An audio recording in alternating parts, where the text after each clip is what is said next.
mengasihi, betapa senang ku menjadi keluarganya Tuhan. Pa, pa, pa, pa, pararapa, pa, pa, pa, pa, pararapa. Ku cinta keluarga Tuhan, terjalin mesra sekali, semua saling mengasihi, betapa senang ku menjadi keluarganya Tuhan. Bertemu dalam kasih-Nya, berkumpul dalam anugerah-Nya, bersukacita semua di dalam rumah Tuhan. Oh, saudaraku dan saudariku, Tuhan cinta dan mengasihimu. Mari bersukacita semua di dalam rumah Tuhan. Oh, saudaraku dan saudariku, Tuhan cinta dan mengasihimu. Mari bersukacita semua di dalam rumah Tuhan. Mari bersukacita semua di dalam rumah Tuhan.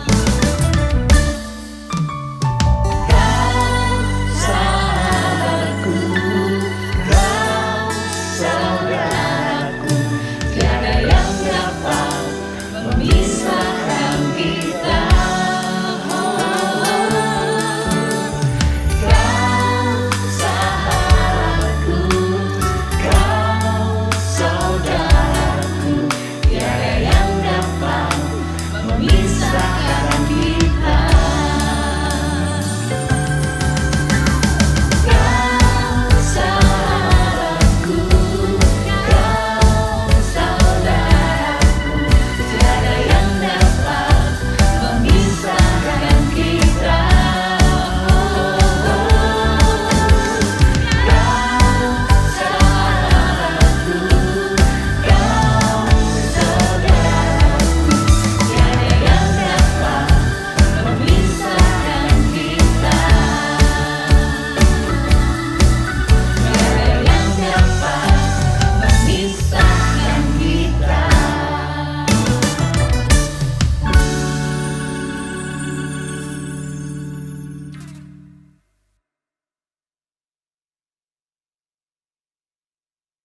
Puji syukur kepada Tuhan buat anugerah-Nya yang melimpah bagi kita semuanya. Saya sangat bersukacita dapat menjumpai keluarga muda, dewasa muda, GPDI Hayam Wuruk. Terima kasih kepada pengurus KMDM atas kepercayaan yang indah yang diberikan kepada saya untuk melayani pemberitaan firman Tuhan dalam ibadah hari ini. Tema kita adalah Welcome New Normal. Sekali lagi, Welcome New Normal.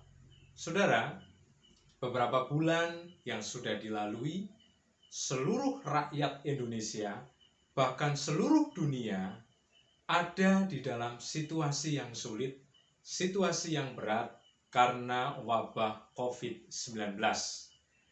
Dan seluruh dunia ada di dalam pembentukan, ada di dalam pembelajaran, di dalam pendidikan, di situasi yang sulit itu. Saudara, ketika dunia ada di dalam situasi wabah COVID, maka dunia sedang dibentuk dan dipersiapkan untuk model kehidupan baru. Dunia sedang mendapatkan pendidikan, mendapatkan pembelajaran untuk nantinya masuk kepada new normal.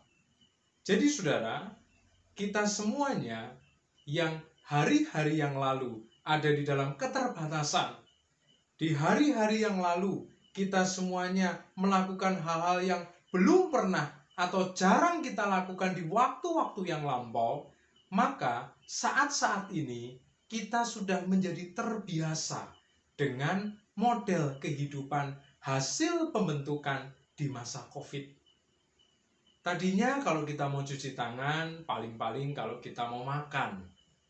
Tadinya kalau kita bepergian belum tentu pakai masker. Ya, lalu kemudian kita kalau misalnya berjumpa dengan rekan, berjumpa dengan sejawat, kita kasih tangan, lalu kemudian kita bisa berbincang-bincang dalam jarak yang relatif dekat. Tetapi dengan adanya COVID-19, kita mendapatkan pembentukan model baru, model kehidupan baru. Dan tidak hanya itu, saudara, ada banyak sekali yang bisa kita peroleh selama hidup di dalam wabah COVID-19 ini. Kita bisa tahu, ternyata ada orang-orang yang rentang dengan penyakit, orang-orang dengan usia lanjut, orang-orang dengan penyakit bawaan, dan lain sebagainya. Jadi, semuanya itu membawa pembentukan, membawa pembelajaran, membawa pendidikan baru bagi kita semuanya. Kita jadi lebih berhati-hati, kita jadi lebih menjaga kesehatan, dan lain sebagainya. Jadi saudara yang terkasih dalam Tuhan, semua yang sudah kita alami di masa COVID-19 ini rupanya merupakan persiapan untuk menuju kepada kehidupan kenormalan baru. Mau tidak mau, siap atau tidak siap, kita harus mau dan kita harus siap. Berbekal pembentukan, pendidikan, pembelajaran selama masa COVID, kita akan masuk ke masa new normal. Tetapi apakah cukup dengan itu semua? Mari kita melihat kebenaran firman. Dan kita yakin ketika kita memperoleh petunjuk firman, maka ketika kita masuk ke new normal nanti, kita akan memiliki bekal yang lebih dari cukup. Sehingga kita bisa eksis, kita bisa survive, bahkan kita bisa mengalami keadaan-keadaan yang jauh lebih baik dari sebelumnya. Mari kita perhatikan kebenaran firman. Saudara, di Alkitab ternyata ada beberapa contoh kehidupan new normal yang dialami oleh tokoh-tokoh Alkitab. Yang pertama, kita bisa melihat kisah dari Nuh dan keluarganya. Nuh dan keluarganya berada di bahtera dalam waktu yang cukup lama. Ketika air bah ada di dunia ini, Tuhan hukum dunia dengan air bah, lalu kemudian menunggu hingga air bah surut, membutuhkan waktu yang sangat lama. Mereka tidak bisa keluar, mereka tidak bisa berbuat apa-apa. 8 orang ini hanya berada di bahtera. Lalu kemudian ketika air bah surut, mereka keluar dari bahtera, maka mereka memasuki kehidupan yang baru. Yang tadinya banyak rakyat, banyak orang. Yang tadinya ada karya-karya yang sudah nampak, tetapi semuanya habis, hancur karena air bah. Jadi saudara, Nuh dan keluarganya ini seakan-akan mirip seperti kita. Sekian lama, sekian ratus hari, mereka ada di dalam bahtera. Mereka tidak bisa berproduksi, mereka tidak bisa melakukan apa-apa. Dan ketika mereka keluar dari bahtera, mereka menemui keadaan yang baru, kehidupan yang baru. Tapi kita perhatikan, keluarga ini sukses. Keluarga ini menikmati keadaan yang jauh lebih baik dari sebelumnya, kecuali keluarga Ham. Ham dikutuk oleh Nuh. Ham tidak memperoleh berkat, tetapi keluarga Nuh, Sem, dan Yafet menikmati keadaan yang jauh lebih baik di masa new normal. Contoh yang kedua, yaitu ketika orang-orang Israel pulang dari pembuangan. Orang-orang Israel dihukum Tuhan dan ditawan di Babilonia. Babilonia dikalahkan oleh Media Persia. Lalu di masa pemerintahan Raja Kores, Zerubabel bersama dengan beberapa orang disuruh kembali untuk membangun Bait Allah. Jadi saudara, ketika mereka pulang kembali ke Yerusalem, mereka memulai kehidupan baru. Kurang lebih 70 tahun sudah berada di pembuangan. Kemungkinan yang pulang bersama dengan Zerubabel adalah generasi yang lahir di pembuangan. Tetapi hal itu semua harus dikerjakan, harus dilaksanakan. Karena itu adalah perintah Tuhan. Tuhan gerakkan hati Kores, dan kemudian Kores memberi izin, memberi surat untuk surat jalan bagi Zerubabel bersama dengan rombongan membangun kembali bait Allah. Dan apa yang terjadi? Bait Allah berhasil dibangun, kehidupan normal kembali, mereka bisa berada di tanah perjanjian, dan keadaan menjadi jauh lebih baik dari sebelumnya. Bahkan kemuliaan bait Allah Zerubabel dikatakan dalam Alkitab jauh lebih hebat daripada kemuliaan bait Allah Salomo.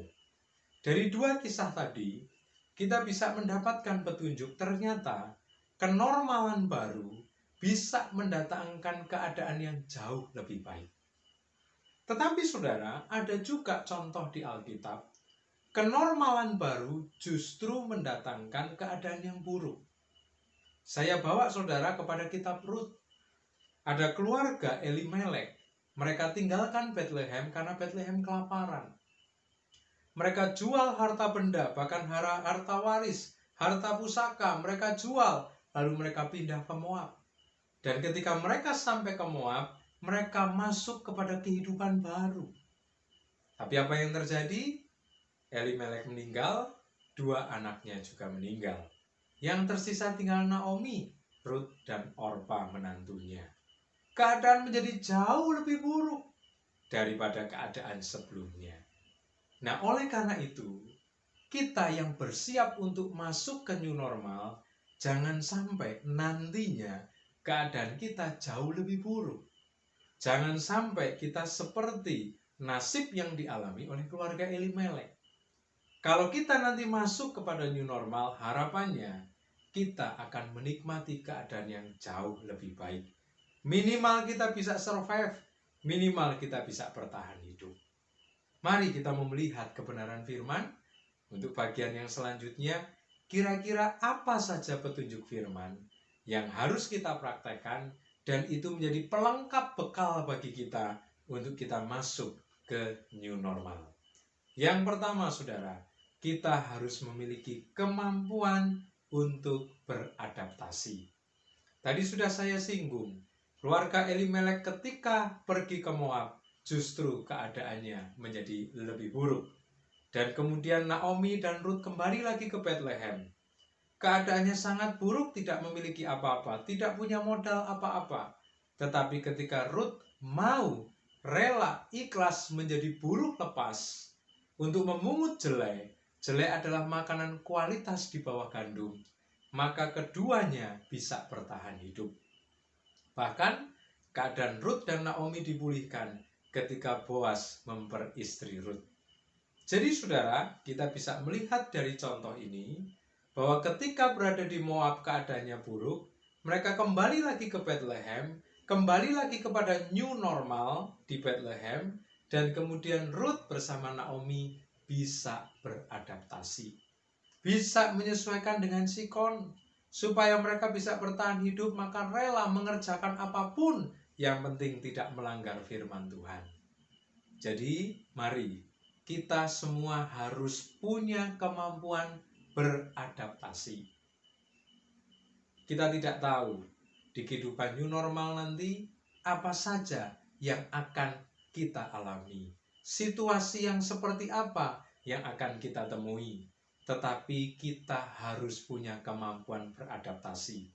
Dan kalau saja orang-orang di Perjanjian Lama punya kemampuan beradaptasi, Tuhan sudah beri kemampuan kepada setiap manusia untuk menyesuaikan dengan lingkungan, menyesuaikan dengan situasi, maka saya dan saudara pun juga pasti punya kemampuan beradaptasi.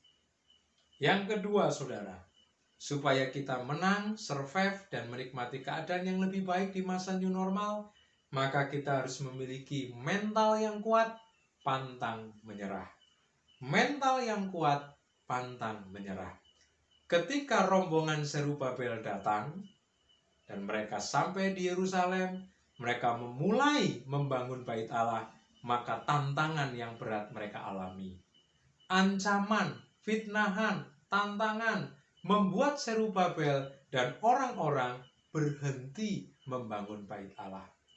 Mereka tidak mau lagi melakukan, semangat mereka sempat turun, mereka nyaris putus asa. Tetapi kemudian Nabi Hagai dan Zakaria diutus Tuhan untuk membangkitkan kembali semangat mereka, menguatkan kembali mental mereka, membuat mereka menjadi tidak takut lagi, dan kemudian mereka bergerak dan membangun bait Allah. Jadi saudara, di masa new normal, kita tidak hanya memiliki kemampuan beradaptasi, tetapi kita harus memiliki mental yang pantang menyerah. Jangan pernah putus asa. Situasi sesulit apapun, mental kita harus kuat. Tekad kita harus bulat. Kita harus bisa mengatasi situasi apapun di masa new normal nanti.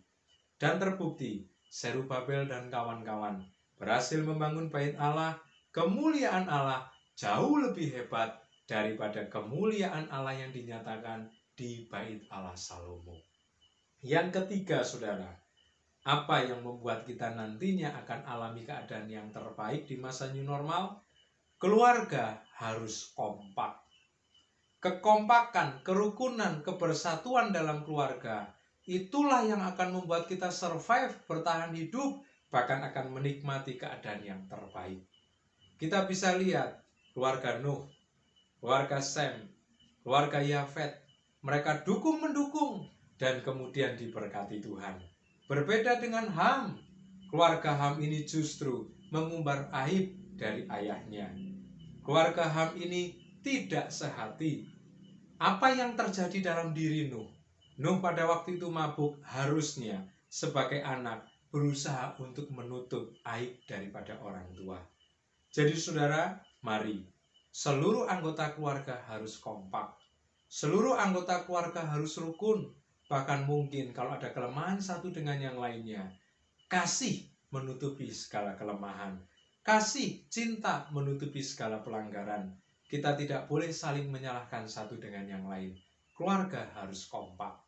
Mungkin ketika kita masuk ke new normal nanti, situasinya belum sama atau tidak sama dengan situasi masa lalu. Mungkin pemasukan kita di awal-awal mengalami penurunan. Mungkin yang tadinya kita suka mengajak anak-anak untuk berdharma wisata. Semuanya keluarga menikmati fasilitas-fasilitas yang terbaik. Tetapi karena wabah COVID, karena pengaruh persoalan ekonomi, krisis ekonomi, membuat mungkin perekonomian kita tidak sama seperti dulu. Maka keluarga tidak boleh saling menyalahkan. Justru saling bergandeng tangan dan tetap bersyukur dalam segala keadaan. Awal-awal mungkin kita alami sulit, mungkin kita rasa berat, tetapi terus kita jalani dengan kebersatuan, dengan kekompakan antara suami, istri, dan anak-anak, maka new normal nanti akan kita bisa jalani dengan baik dan semakin hari keadaan kita menjadi lebih baik. Yang keempat, yang terakhir, apa bekal firman Tuhan, petunjuk firman untuk saya dan saudara bisa sukses di new normal nanti? Yaitu keyakinan dan ketaatan yang penuh kepada Tuhan. Jadi kita semua tidak boleh kehilangan iman. Kalau kemampuan beradaptasi, orang dunia mungkin juga bisa. Mental yang kuat pantang menyerah, ateis yang tidak beragama, yang tidak percaya Tuhan, juga memiliki mental yang kuat. Kekompakan keluarga, di luar sana, agama-agama yang ada juga mengajarkan supaya keluarga juga kompak. Jadi penganut-penganut agama lain pun juga sama, memiliki kekompakan dalam keluarga. Tetapi yang keempat ini, yang membedakan dengan yang lainnya. Iman kita kepada Tuhan Yesus Kristus tidak boleh luntur, tidak boleh berkurang, tidak boleh kendor. Justru iman kita kepada Tuhan Yesus semakin kencang, semakin kuat mencengkeram Tuhan. Kita harus semakin kuat untuk memeluk kaki Tuhan, karena sesungguhnya kita semua adalah manusia yang terbatas. Sepandai-pandainya kita, sepintar-pintarnya kita tetap terbatas.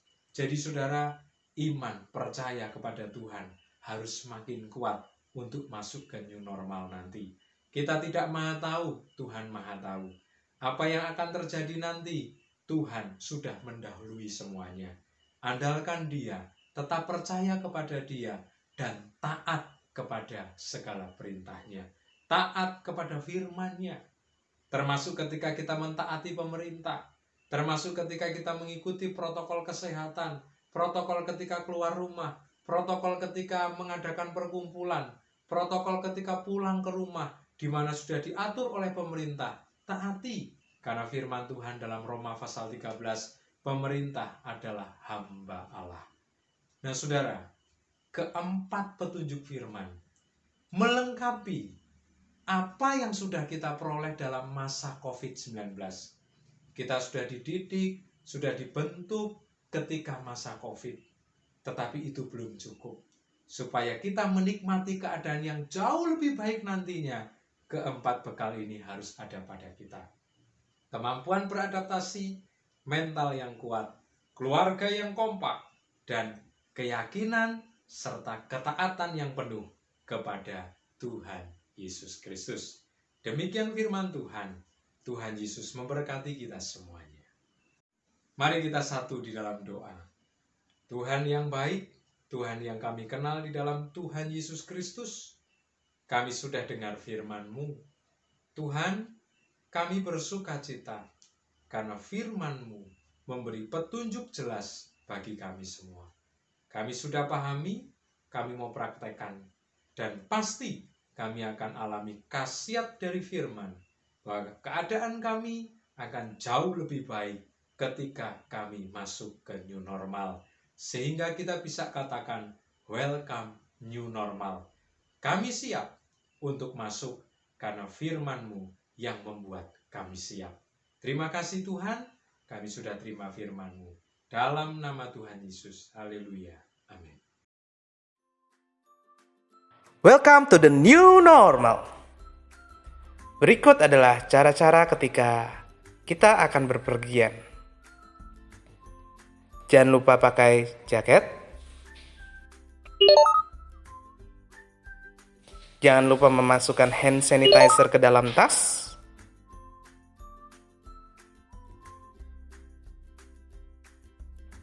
Masker mulut.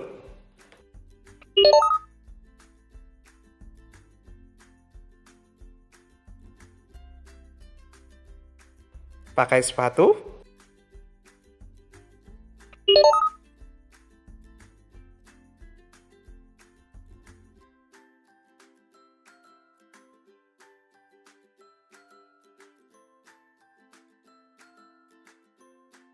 Helm. Sarung tangan.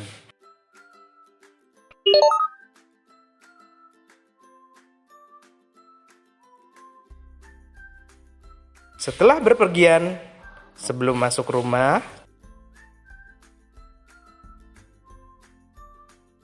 jangan lupa cuci tangan pakai sabun dengan air mengalir.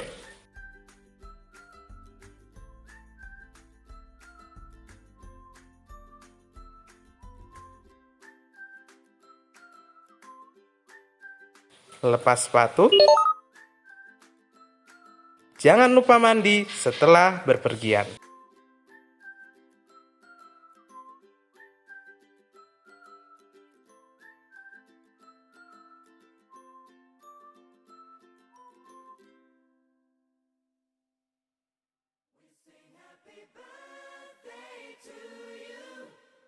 Shalom jemaat KMDM yang dikasihi Tuhan. Terima kasih sudah bergabung dan mengikuti ibadah KMDM pada bulan ini. Berikut ini kami sampaikan ulang tahun kelahiran pada bulan Juni.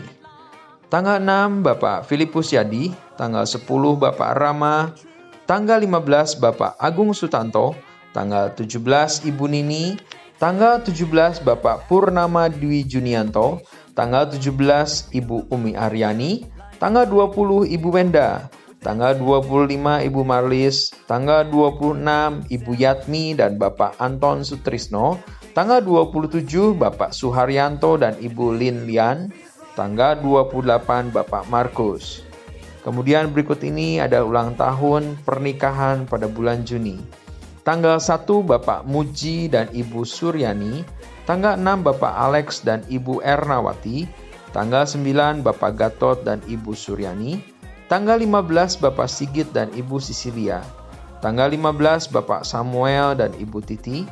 Tanggal 18 Bapak Edi dan Ibu Sri Rahayu. Tanggal 23 Bapak Kembar dan Ibu Wenda. Tanggal 24 Bapak Budi dan Ibu Betty. Dan tanggal 25 Bapak Sugiarto dan Ibu Endang. Kami segenap pengurus KMDM mengucapkan selamat ulang tahun kelahiran dan ulang tahun pernikahan pada bulan Juni. Kiranya berkat kasih penyertaan Tuhan senantiasa melimpah dalam kehidupan Bapak Ibu Saudara sekalian. Dan semoga dengan bertambahnya usia, bertambah pula kasih setia kita kepada Tuhan Yesus Kristus. Terima kasih, Tuhan Yesus memberkati.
Kita akhiri ibadah kita di dalam doa. Bapa di dalam surga, kami bersyukur kami telah melaksanakan ibadah, kami mempersembahkan ibadah kami, dan kami yakin Tuhan senang, Tuhan berkenan atas setiap perbuatan ibadah kami. Tuhan, hamba-Mu berdoa untuk wadah KMDM yang ada. Tetap Tuhan pakai sebagai alat-alat-Mu yang heran. Dan melalui wadah KMDM ini, ada banyak keluarga yang bertumbuh secara iman, bertumbuh dalam keyakinan. Ada banyak keluarga-keluarga yang cinta Tuhan dan terlibat pelayanan. Wadah KMDM Tuhan berkati, termasuk program-program yang ada di dalamnya. Khususnya para pengurus KMDM, karuniai hikmat yang dari Tuhan, semangat terus untuk melayani Tuhan, kecintaan penuh terhadap wadah KMDM untuk mengembangkan, untuk memajukan yang semuanya adalah bagi kemuliaan nama-Mu saja. Saudara-saudara yang terkasih dalam Tuhan, kita sudah melaksanakan ibadah dan kita akan akhiri ibadah ini, kita terima berkat yang daripada Tuhan. Saudara-saudara yang terkasih, terimalah berkat rahmat dari Allah Bapa kita. Kasih sayang yang tulus dan sempurna dari Tuhan dan Juru Selamat kita satu-satunya, yaitu Tuhan Yesus Kristus, persekutuan yang indah dengan Roh-Nya yang kudus, memegang erat tangan kita, memampukan kita, memberi kemenangan-kemenangan dalam hidup kita semua, hari ini sampai selama-lamanya, dalam berkat nama Tuhan Yesus Kristus. Haleluya.